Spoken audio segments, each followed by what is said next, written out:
Bismillahirrahmanirrahim.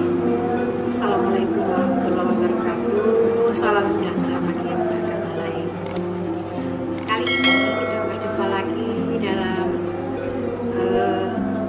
kuliah tentang Burning Mood Syndrome.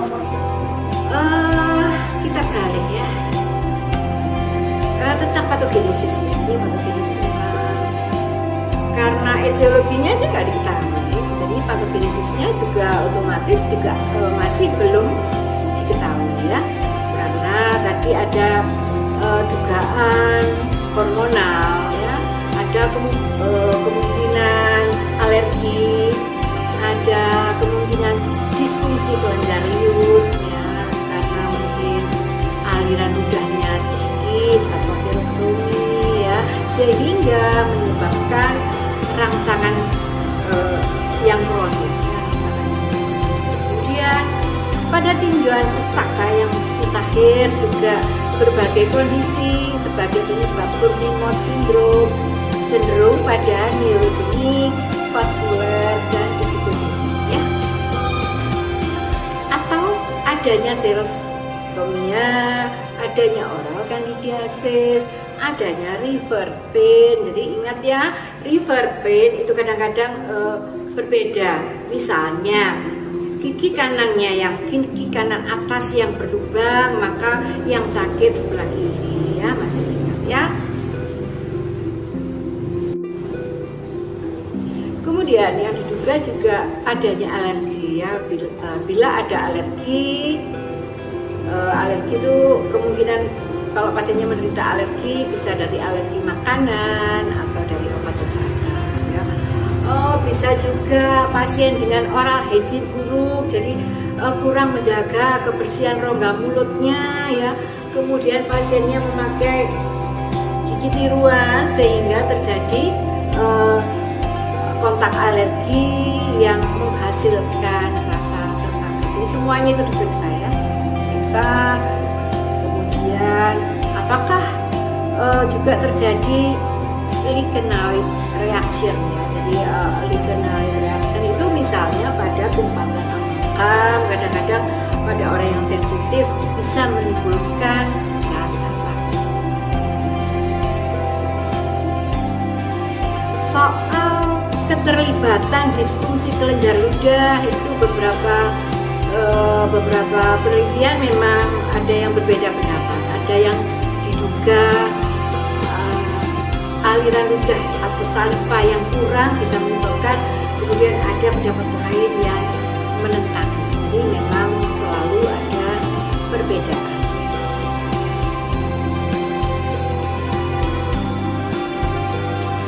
Kemudian bagaimana cara mendiagnosis pasien Burning Mood Syndrome? Jadi diagnosis ditegakkan dengan menghilangkan faktor-faktor etiologi yang tadi diduga itu diperiksa semua. Kalau misalnya diabetes yang diduga diabetes diperiksa, kalau tidak ada ya kita cari yang lain. Apakah ada alergi? Kalau tidak ada ya berarti pasiennya ditanya lagi. Apakah sedang banyak pikiran ya, jadi jangan ditanyain Bu stres ya, Bapak stres, jadi jangan seperti itu pertanyaannya. Jadi apakah ada yang sedang dipikirkan, apakah tidur malam enak, terganggu atau tidak. Kalau biasanya terganggu itu menunjukkan pasien sedang dalam kondisi stres. Kemudian periksa juga, tanyakan sedang mengkonsumsi obat-obatan apa. Ada beberapa obat-obatan yang diduga sebagai penyebab kelenjar liur itu berkurang aliran salivanya ya.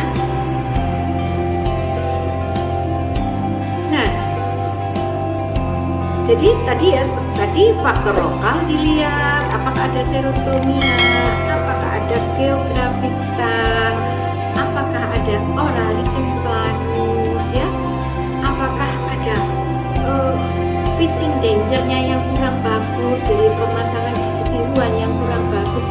Bahkan ditanyakan apakah memiliki kebiasaan bruxism atau bruxism ya, tahu ya. Jadi bruxism itu adalah orang yang kalau tidur suka kerap-kerap ya, giginya digerak-gerakkan itu ya. Juga diperiksa apakah pasien menderita kelainan lambung, GERD ya, gastroesophageal reflux ya.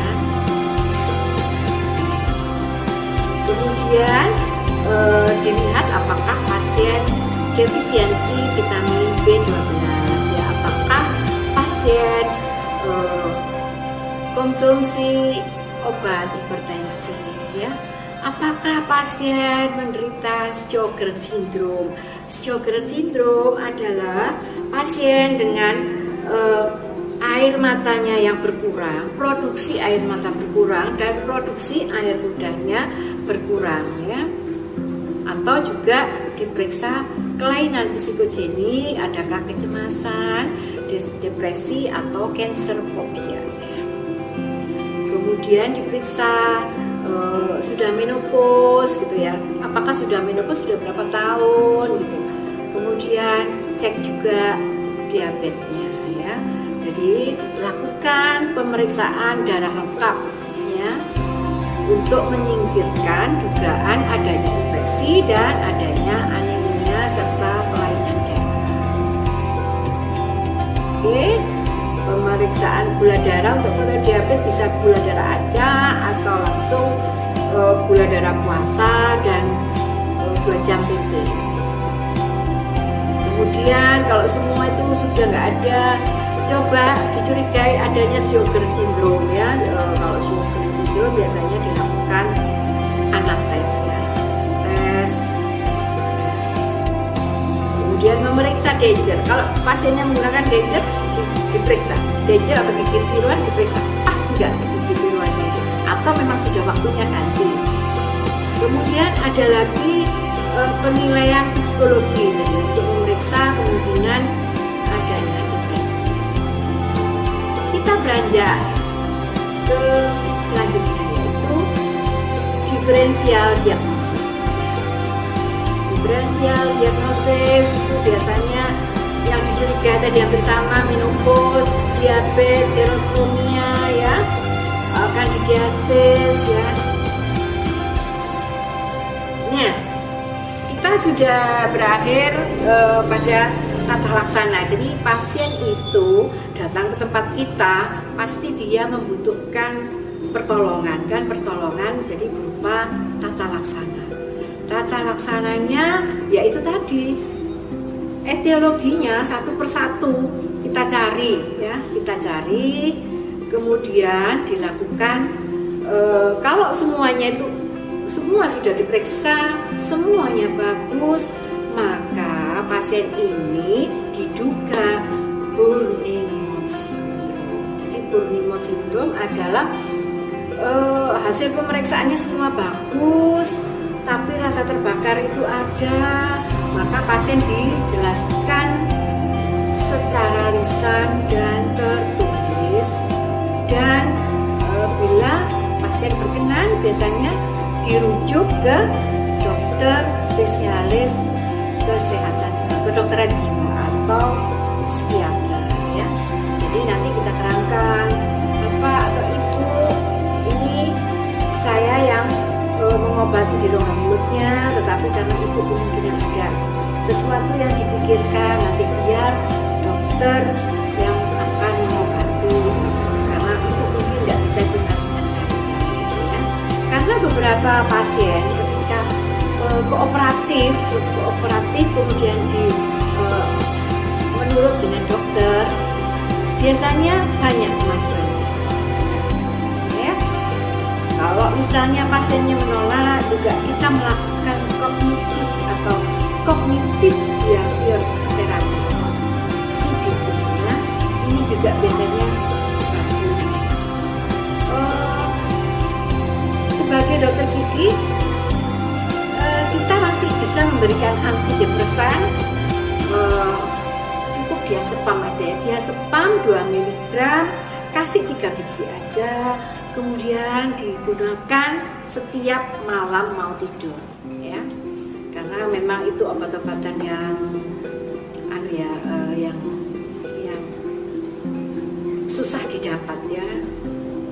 Kemudian kita bisa memberi pengobatan dengan analgesik spray atau dengan vitamin ya, pemberian vitamin, biasanya juga dengan obat kumur bensidamin HCl ya. Jadi pada bensidamin atau nama patennya itu Tantum Verde ya.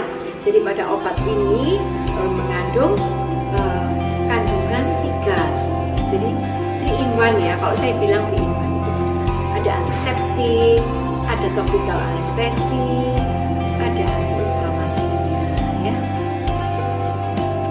Kemudian karena diduga pasien tadi serostonia, maka pasien disuruh mengunyah permen karet yang non sugar, jadi tidak mengandung gula ya.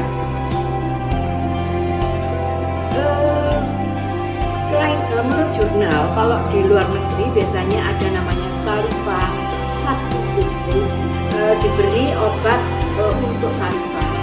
Hanya memang itu hanya untuk diketahui aja ya, karena memang di Indonesia masih belum ada. Untuk kuliah tentang